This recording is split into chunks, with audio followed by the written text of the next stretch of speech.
Sa ngalan ng Ama, ng Anak at ng Espiritu Santo. Amen. Ang pagkapalan ng ating Panginoong Jesucristo, ang pag-ibig ng Diyos Ama, at ang pakikipagkaisa ng Espiritu Santo, naway sumainyong lahat. At sumayon din. Mga kapatid, sa pasimula ng ating pagdiriwang ng banal na misa ngayong ikalawang araw ng ating nobenaryo, aminin natin pagsisihan ng ating mga kasalanan upang tayo maging marapat makibahagi sa ating pagdiriwang.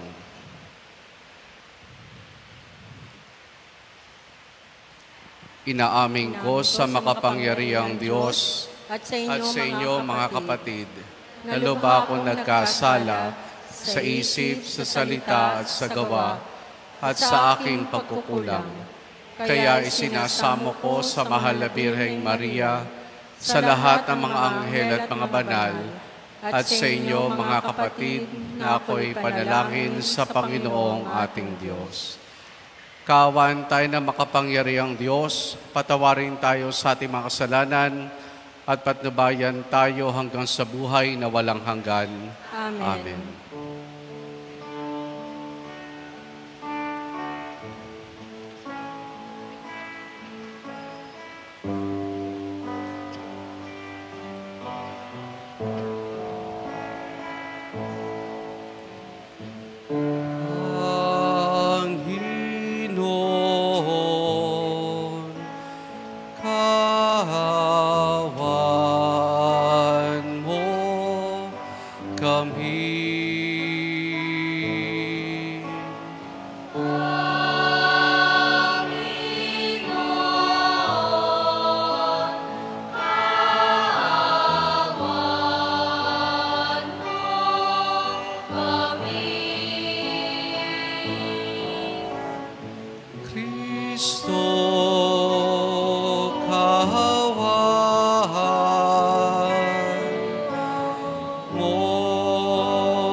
Papuri sa Diyos sa kaitasan.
Manalangin tayo. Ama naming makapangyarihan, gawin mong makapiling ka ng mga nagdarasal at pakundangan kay Santa Cecilia na aming katuwang, paunlakan mong dinggin ang aming mga kahilingan sa pamamagitan ni Jesus, kasama ng Espiritu Santo, magpasa walang hanggan. Amen. Magsiupo po ang lahat.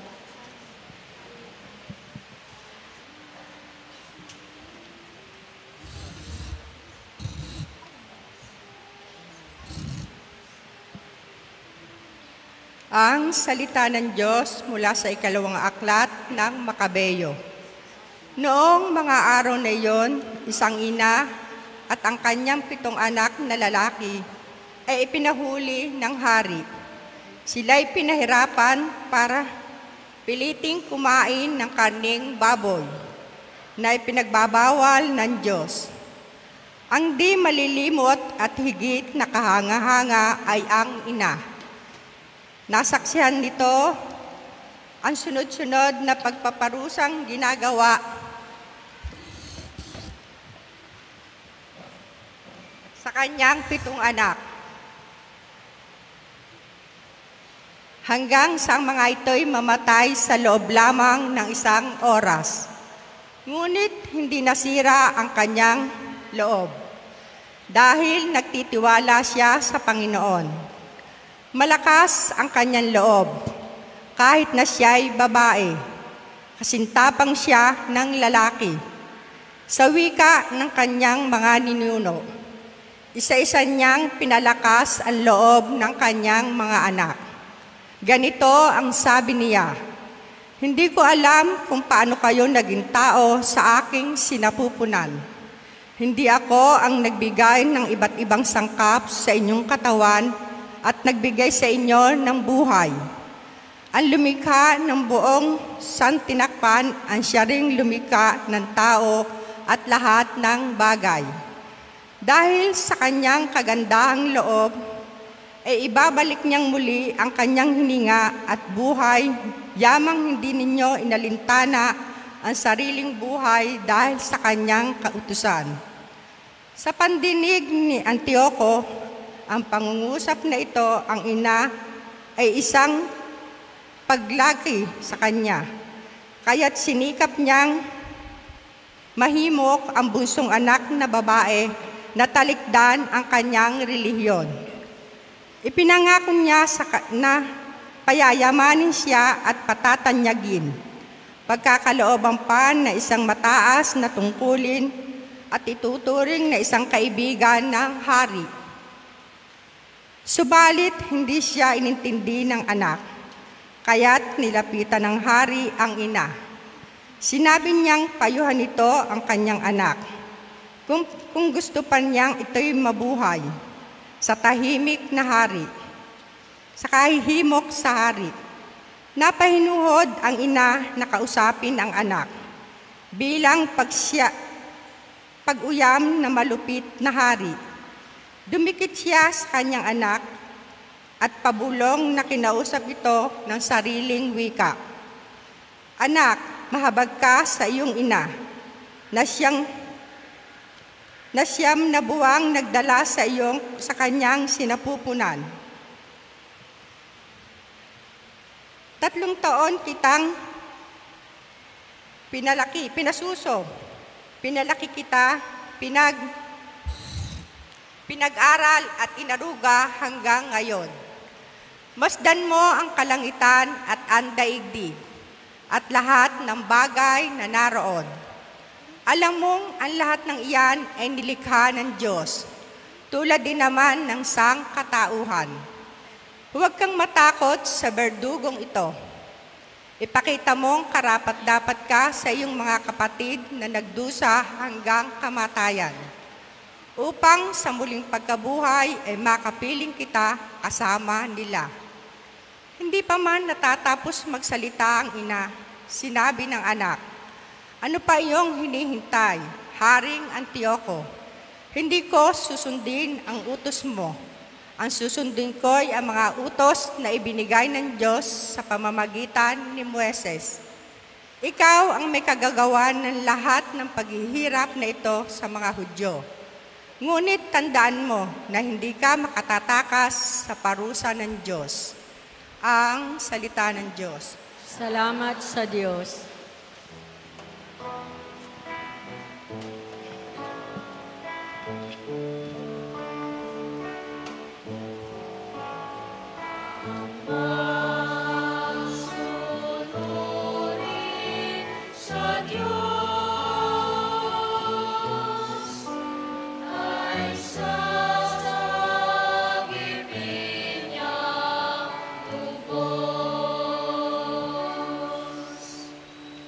Dinggin mo po, Panginoon, ang tapat kong panawagan. Poon ako ay dinggin mo sa daing ko na tulungan. Pagkat ako'y taong tapat, di nandaya kailanman. Kaya ako'y sumasamong dalangin ko ay pakinggan.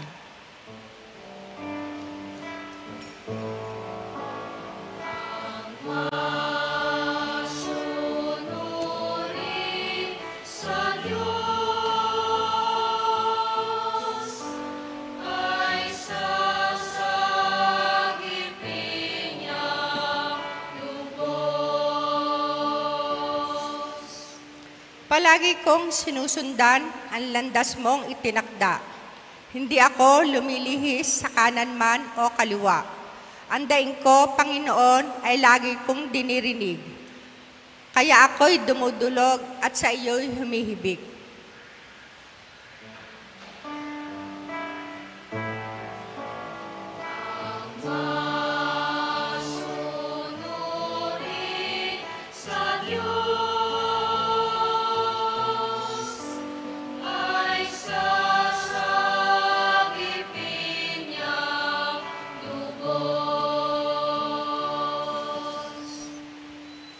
Kung paanong sa mata mo'y lubos ang iyong pag-iingat, gayon din ako, iingatan mo sa lilim ng iyong pakpak.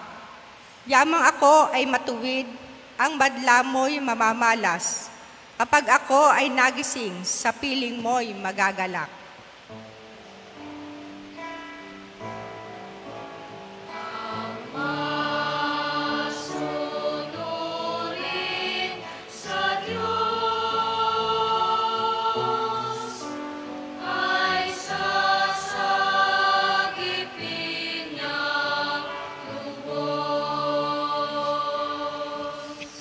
Magsitayo po ang lahat.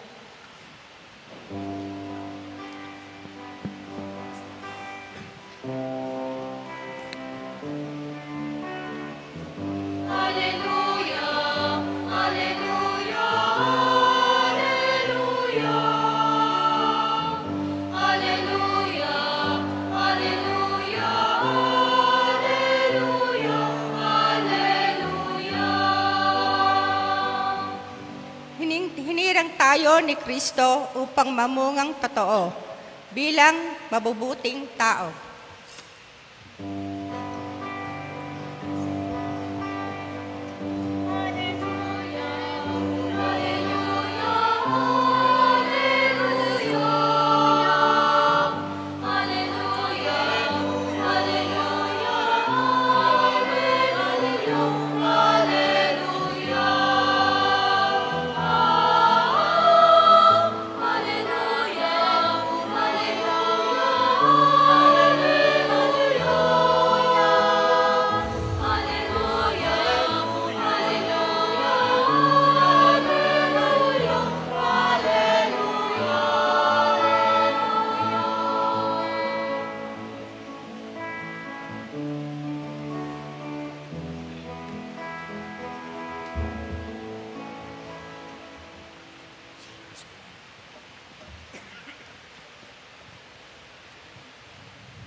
Sumainyo ang Panginoon.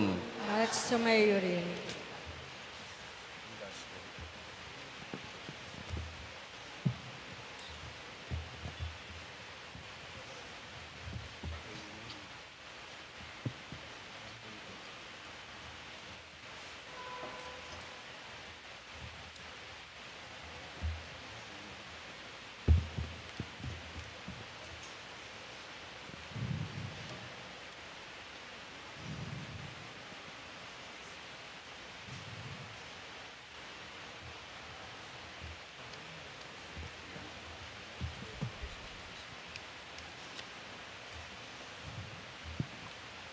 Ang mabuting balita ng Panginoon ayon kay San Lucas. Papuri sa iyo, Panginoon.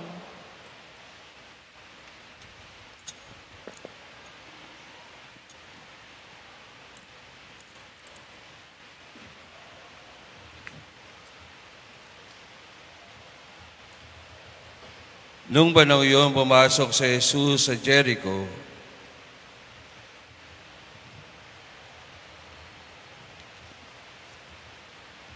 At naglakad sa kabayanan,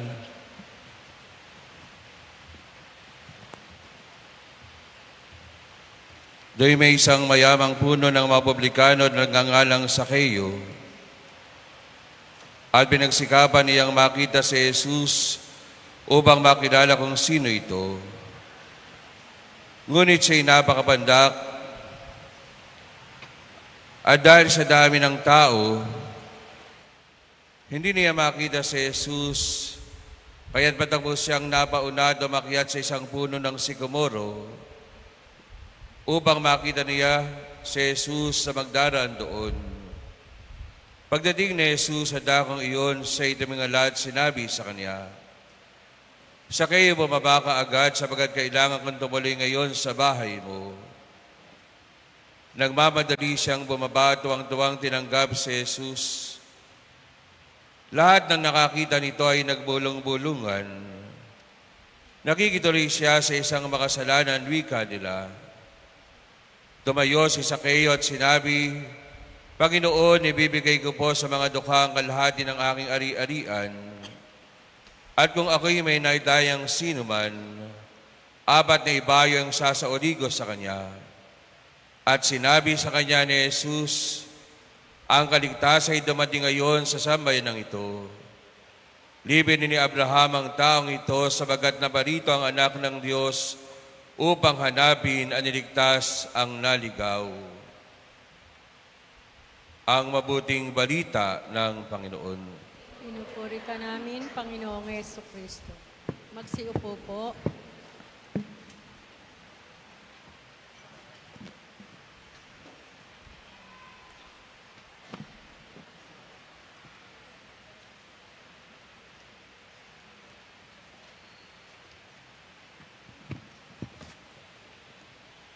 At ngayong araw din po ay ating ginugunita si Santa Cecilia, isang dalagat martir ng simbahan, patrona ng mga musicians at gayon din ng sacred music. Nung nagdaang linggong ito, ang ebanghelyong napakinggan natin ay tungkol sa the parable of the talents. Ngayong araw, ang ebanghelyo ay tungkol sa halos ganun din ang kwento. Kung sa parable of the talents, yung Panginoon ng mga alipin ay pinagloban sila ng piso. Isa ay 5,000 piso, yung ikalawa ay 2,000 piso at yung isa ay 1,000 piso. Ang pinakasentro ng mensahe ng talinhagang iyon ay yung pagtitiwala ng Diyos ay binibigay sa mga tao sa lahat ng biyayang kanyang ipinagkatiwala at gayon din tayo mga pinagkatiwalaan sa huling bahagi ng ating buhay sa pagharap natin sa Kanya ay magsusulit sa ating Panginoon. Ngayong ikalawang araw ng ating nobenaryo, yung gospel na nabasa ni Father Caloy ay kahapon yon. Yung ngayon po ay tungkol din sa isang tao na gagawing hari.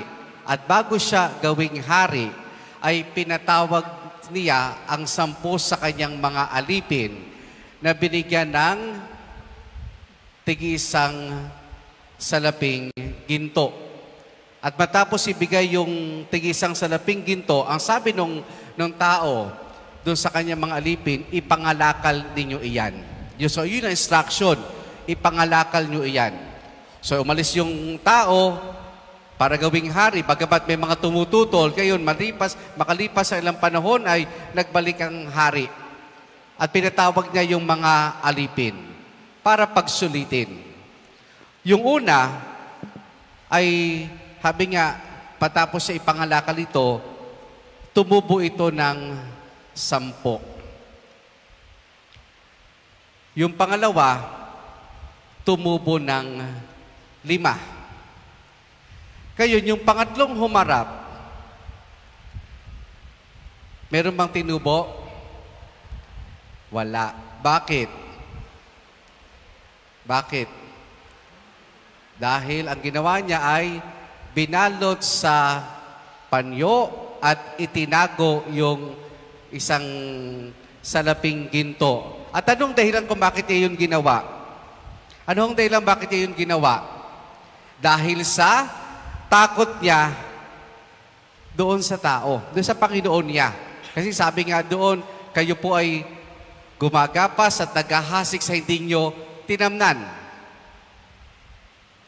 Ngayon, dahil sa takot, tatanungin ko po kayo, tama ba o mali ang ginawa ng pangatlong alipin? Tama ba o mali yung ginawa ng pangatlong alipin? Tama ho ba yun? Na itinago niya. Tama ho ba yun? Kaya bago sagutin niya, bigyan natin ng background yung pagbasang ito. Yung historical background ng talinhagang ito. Sa kasaysayan ng Israel, ang bansang Israel ay parating nasasakop ng mga kaharian at imperyo na malalakas kumpara sa kanya. Ngayon, nung kapanahunan ng Panginoon, sino ang sumakop sa bansang Israel? Ang imperyo ng Roma. Kaya mga tinatalagang mamamahala doon ay mga puppet king. Mga puppet king. At dahil ganun ang senaryo ng Israel, yung mga tao na may malawak na ari ng lupain, kadalasan po, hindi sila doon naninirahan sa labas ng Israel. Kaya yung kanilang mga lupain, anong ginagawa? Ipinamamahala po nila sa tinatawag nating household managers. Household managers. Kaya yung mga alipin sa talinhaga o doon sa sinabi ng Panginoon ay sila yung mga household manager. Ang sabi sa kanila, ipangalakal nyo iyan. Paano pangangalakal ang gagawin nila? Money lending. Pag sinabi nating money lending, ano ibig sabihin po noon? Nagpapautang. Nung panahon ng Panginoon, irregular iyan. Bakit? Napakataas silang magpatong ng interest. Daig pa ho ang 5-6. Siguro 9-10. Daig pa ho ang 5-6. Pero hinahayaan ito ng mga may-ari ng lupain. Bakit? Kasi ang concern lang nila, yung tubo. Yung tutubuin ng kanilang ari-arian. Kaya sa kanila, okay lang yan. Sige, mangalakal kayo sa ganyang pamamaraan. Patungan ninyo ng patungan. Ang malaking interest yan, ang mahalaga, ibalik ninyo sa akin yung tutubuin. Yun ang mahalaga. Doon sa mga may-ari ng pangalupain. Ngayon, tanongin ko ulit kayo, tama ba yung ginawa nung pangatlong alipin na balutin lamang sa panyo yung salaping ginto at ito itago? Tama ba yon? With that background. Hello? Tama ba yon o mali? Tama, mali? Tama, mali? Tama. Sino nagsasabing tama? Taas ang kamay. Sino nagsasabing mali? Okay. Background, di ba? Yung pangangalakal, money lending, nagpapautang, mataas ang interes. Sino naghihirap? Yung mga nangungutang. Yung pagtatago nung alipin, nung pera, ay pagkapahigyan niya, hindi siya sang-ayon. Saan? Doon sa maling pamamaraan ng pangangalakal. Ito'y pagtutol niya Ito'y pagtutol niya dun sa maling pamamaraan ng pangangalakal. Nag-guess yun na po. Nag-guess yun na. Pinapahig niya ngayon doon sa Panginoon niya na hindi ako sang-ayon sa ganitong uri ng sistema. Hindi ako sang-ayon sa ganitong uri ng sistema. Oo nga, pinagkatiwala mo sa amin iyan, pero sakim ka sa kayamanan. Sakim ka sa kayamanan. Obserbahan niyo po yung gospel na ito. Hindi na sinabi na ito'y tungkol sa paghahari ng Diyos. Basta sinabi lang ito ng Panginoon. Kahit hindi ito naglalarawan kung sino ang Diyos doon sa ginawang hari. Pero ito'y magandang makita natin yung ginawa nung alipin na pagtutol. Hindi pagsang-ayon sa maling sistema ng pangangalakal nung panahong iyon ng ating Panginoon. Nanindigan siya sa kung ano ang tama.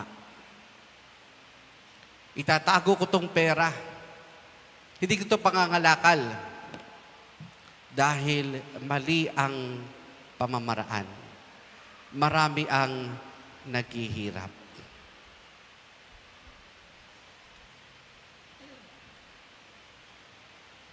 Kaya, tama, mali yung ganyang ginawa. Tama, mali. Tama.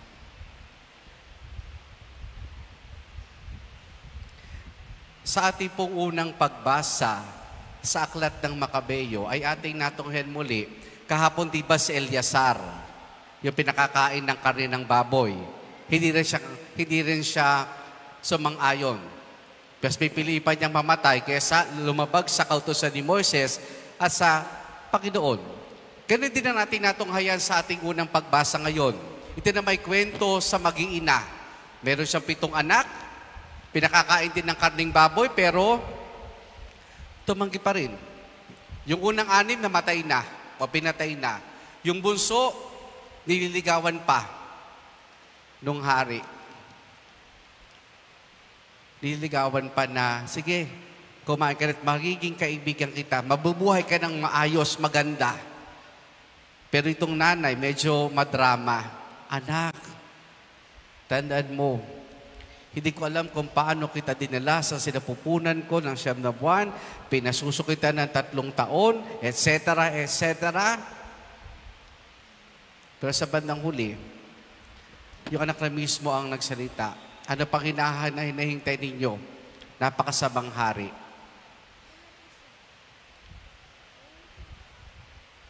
Nanindigan sa kung ano yung tama para sa kanila. Sa kung anong tama. Alam nila na sa kautusan ni Moises, pinagbabawal ito. Sa kanilang relihiyon, pinagbabawal ito. Pero nanindigan sila. Pinanghawakan nila kung ano yung tama at dapat na gagawin. Si Santa Cecilia, ganyan din po. Martir ng ating inang simbahan. Pinakasal siya kay Valeriano, isang pagano. Ngayon, nung makasal sila, nakiusap si Santa Cecilia na walang mangyari sa honeymoon. Bakit? Kasi nakatalaga si Santa Cecilia sa Panginoon. At pumayag naman si Valeriano. Hanggang sa unti-unti ay naikayat niya na sumampalataya sa ating Panginoon. At hindi lang si Valeriano, pati yung kapatid niya si Tiburcio ay naikayat din na sumampalataya sa ating Panginoon. At dahil sa kanilang pagsampalataya sa Panginoon, ito yung naging mitya ng kanilang buhay. 7 siglo, lagana pa rin po ang pag-uusig sa mga Kristiyano. Dinakip sila, una dinakip yung asawa ni Santa Cecilia para talikuran ng pananampalataya. Di nila nagawa. Pinatay sila. Santa Cecilia ganun din. Bagamat nandun yung threat na siya'y patayin, na siya'y pahirapan, nanindigan siya para sa pananampalataya, para sa ating Panginoon. Pinanghawakan niya kung ano yung tama, kung ano yung mabuti, at kung ano yung nararapat. Wala rin pinagkaiba yan sa ating patrong si Apostol San Andres.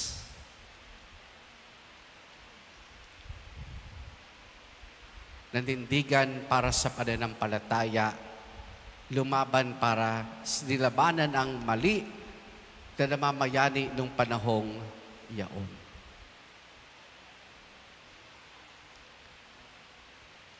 Magandang makita ito sa ating buhay ngayon. Tayo ba mga kapatid, kaya ba nating manindigan para sa tama at mabuti? Kaya ba nating lumaban o labanan kung ano ang mali at masamang gawain?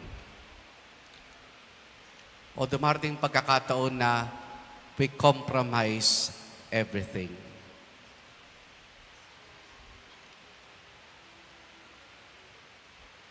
Kasi minsan,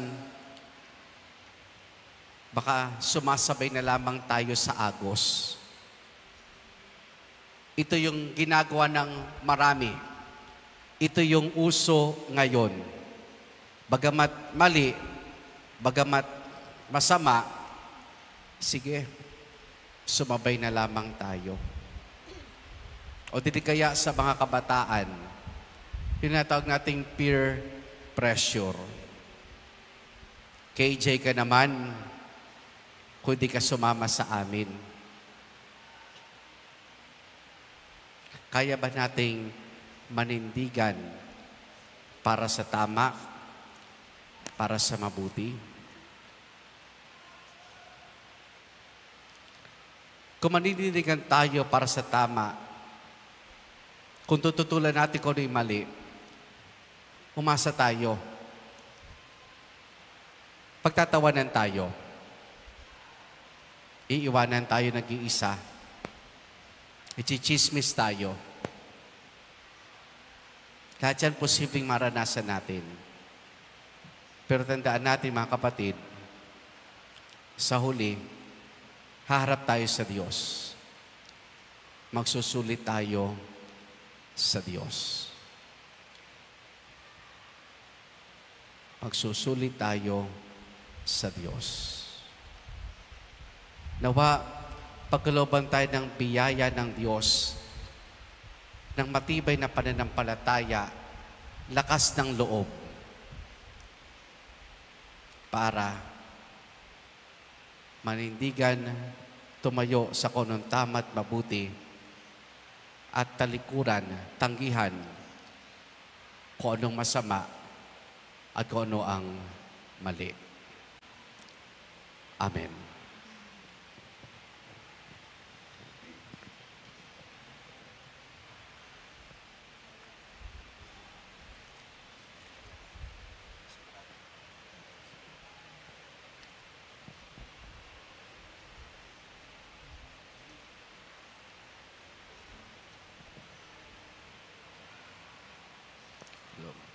Sa diwa ng pagtitiwala, sa biyaya ng pagtuwag ni San Andres, iluhog natin sa butihing Panginoon ang ating mga kaibigan sa diwa ng ating sama-samang pagluhog.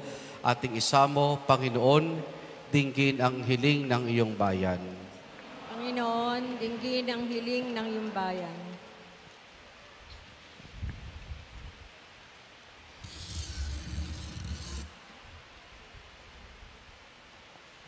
Para sa inang simbahan, upang ang panawagan na patuloy na pagtahak sa diwa ng sama-samang paglalakbay sa pananampalataya ay maging isang buhay na layunin at hangarin para sa lahat na binyagan. Manalangin tayo sa Panginoon. Panginoon, dinggin ang hiling ng iyong bayan.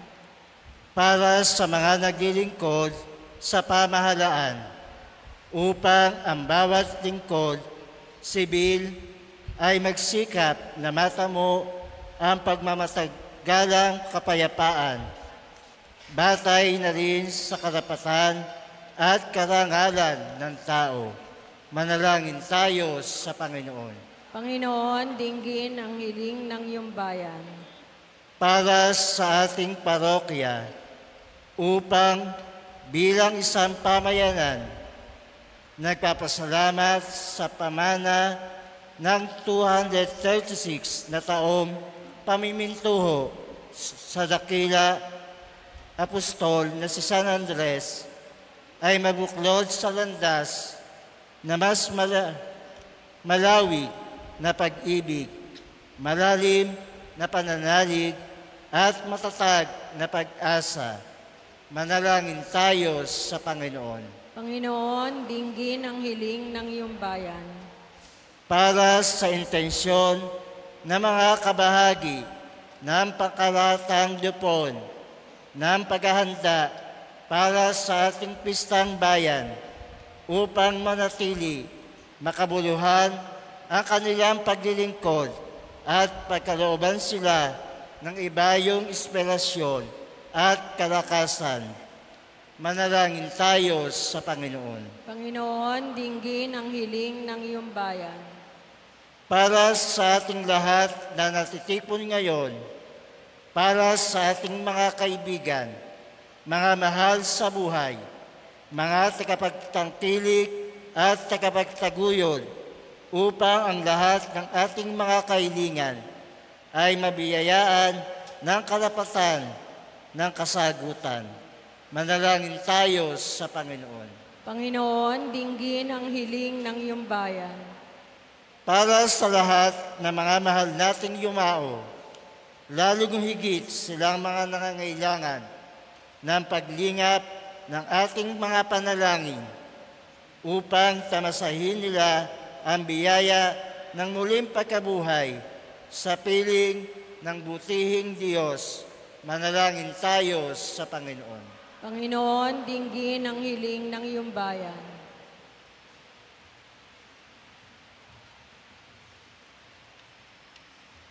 Sa katahimikan ng ating mga puso, ating lahad sa Diyos, iba pa nating mga intensyon at panalangin. Amang mapagmahal, dinggin ang aming panalangin at itulot mo ang iyong biyaya ay patuloy na gumabay sa iyong simbahang hinirang sa pamamagitan ni Jesus na aming Panginoon ngayon at magpasawalang hanggan. Amen. Amen. Magsiupo po ang lahat.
Manalangin kayo mga kapatid upang ang paghain natin ay kalugdan ng Diyos amang makapangyarihan. Tanggapin nawa ng Panginoon itong paghahain sa iyong mga kamay, sa kapurihan niya at karangalan, sa ating kapakinabangan at sa buong sambayanan niyang banal. Ama naming lumikha, tanggapin mo ang mga alay na aming inihanda, kayong si Santa Cecilia ay ginugunita. Kasihan mo ang mga ito katulad ng iyong pagkalugod sa nagpakasakit na martir sa paninindigang lubos, sa pamamagitan ni Jesus kasama ng Espiritu Santo, magpasawalang hanggan. Amen. Sumainyo ang Panginoon. At sumayo rin. Taas sa Diyos sa inyong puso at diwa. Itinaas na namin sa Panginoon. Pasalamatan natin ang Panginoong ating Diyos. Marapat na siya ay pasalamatan. Ama naming makapangyarihan, tunay nga marapat na ikaw ay aming pasalamatan, kayong aming kagalakan na si Santa Cecilia ay parangalan. Siya'y kapanalig naming may paninindigan na ikaw ay pahayag kahit siya'y mamatay, sapagkat minarapat mong kanyang matularan ang iyong anak na naghain ng sariling buhay. Tulad na naganap sa iyong anak, ang dugo ng mga martir ay dumanak, hindi dahil sa katatagang likas, kundi dahil sa iyong bigay na lakas. Kaya kaisa ng mga anghel, nagsisiawit ng papuri sa nang walang humpay sa kalangitan, kami nagbubunyi sa iyong kadakilaan.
Ama naming banal, ikaw ang bukal ng tanang kabanalan. Kaya't sa pamamagitan ng iyong Espiritu, gawin mong banal ang mga kaloob na ito upang para sa amin maging katawan at dugo ng aming Panginoong Hesukristo. Bago niya pinagtiis ang kusang loob na maging handog, hinawakan niya ang tinapay, pinasalamatan kaniya, pinaghati-hati na yon. Iniabot sa kanyang mga alagad at sinabi, tanggapin ninyo lahat ito at kanin, ito ang aking katawan na ihahandog para sa inyo.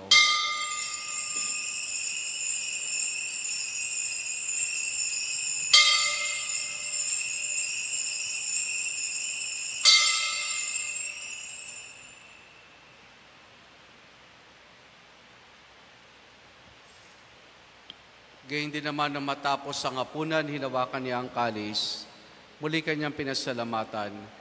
Iniabot niya ang kalis sa kanyang malagad at sinabi, tanggapin ninyong lahat ito at inumin, itong kalis ng aking dugo ng bagot walang hanggang tipan.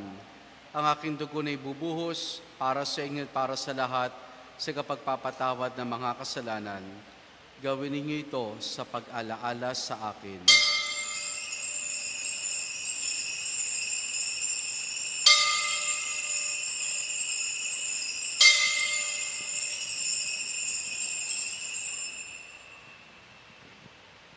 Magsitayo po ang lahat. Ang misteryo ng ating pananampalataya.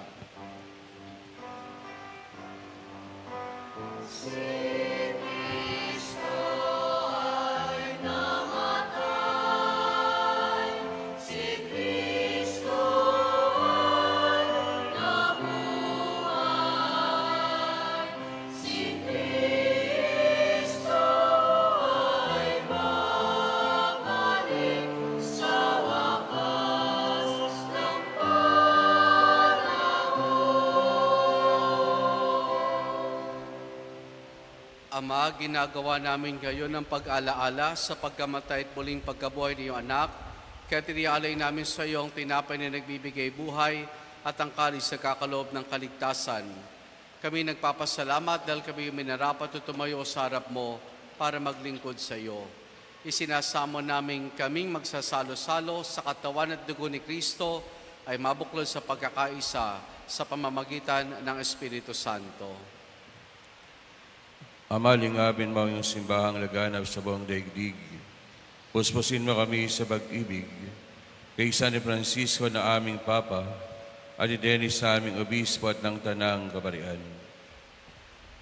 Alalahanin mo rin mga kapatid naming nahimlay na may pag-asang sila'y muling mabubuhay, gayon din ang lahat ng mga pumanaw. Kawan mo sila at patuloyin sa iyong kaliwanagan. Kawan mo at pagindapatin kaming lahat na makasalo sa iyong buhay na walang wakas. Kaysa na mahal na Birheng Maria, na ina ng Diyos, at ang kanyang kabiyak na puso, si San Jose, kaysa ng mga apostol, ni San Andres, naming Pintakasi, at ang lahat ng mga banal na namuhay dito sa daigdig ng kalugod-lugod sa iyo.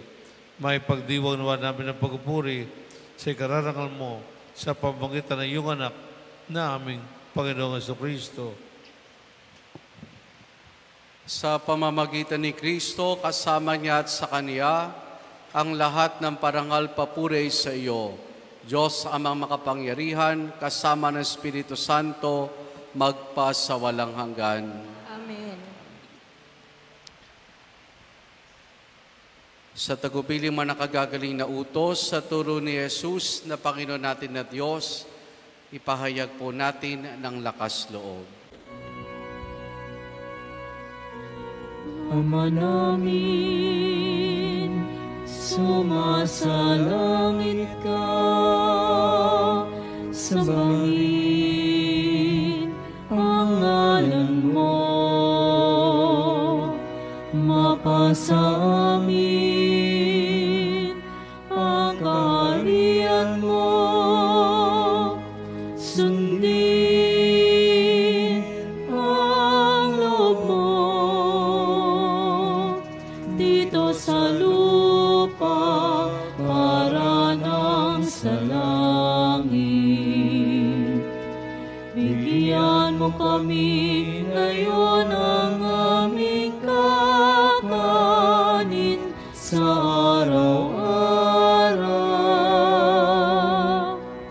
At patawarin mo kami sa aming mga sala para ng pagpapatawad namin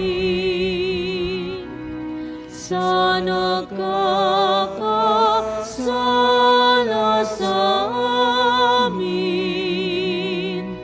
At huwag mo kaming ipahintulot sa tukso at iadya mo kami sa lahat ng masama. Hinihiling namin kay Media sa lahat ng masama, pagkalooban ng kapayapaan, araw-araw iligtas sa kasalanan at ilayo sa lahat ng kapahamakan, samantalang aming masayang pinananabikan ang dakilang araw ng pagpapahayag ng tagapagligtas naming si Jesucristo.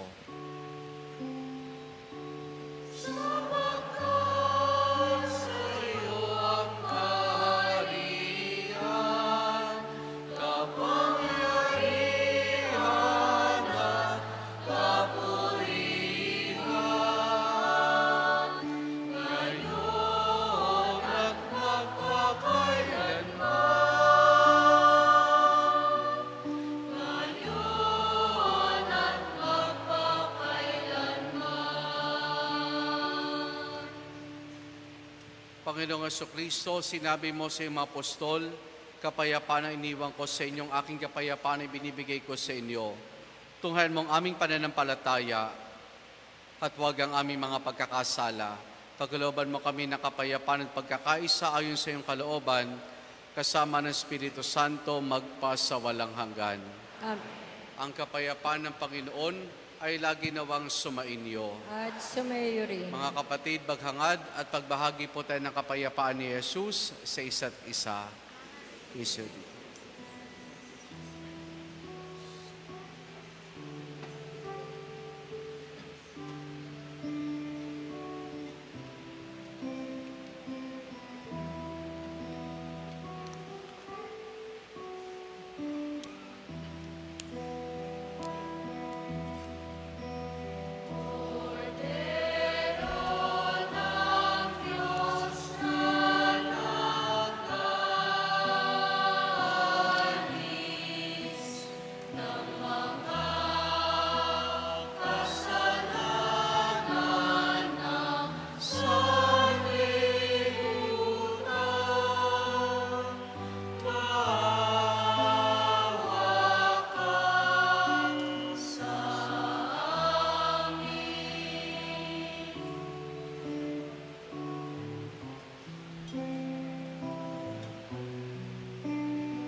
Lumuhod po ang lahat. Narito si Jesus, ang kordero ng Diyos. Siya nagali sa mga kasalanan ng sanlibutan. Mapalad ang mga inaanihan niya makiisa sa kanyang banal na piging. Panginoon, hindi ako karapat-dapat na magpatuloy sa iyo, ngunit sa isang salita mo lamang ay gagaling na ako.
Magsitayo po ang lahat.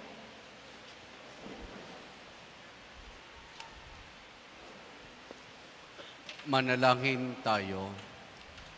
Ama naming mapagmahal, ang tinanggap naming banal na pakikinabang ay makapagdulot nawa sa amin ng katatagan na nagkaloob ng katapatan sa paglilingkod at tagumpay sa pagtitiis ng pagsubok sa iyong martir na si Santa Cecilia sa pamamagitan ni Jesus, kasama ng Espiritu Santo magpa sa walang hanggan. Amen. Amen. Sumainyo ang Panginoon At sumainyo rin. at pagpalain tayong lahat ng mabuti't mapagmahal na Diyos sa Ama, Anak at Espiritu Santo. Amen.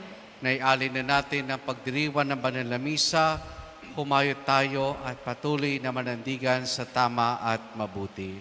Salamat sa Diyos. Purihin po natin ang ating Panginoon.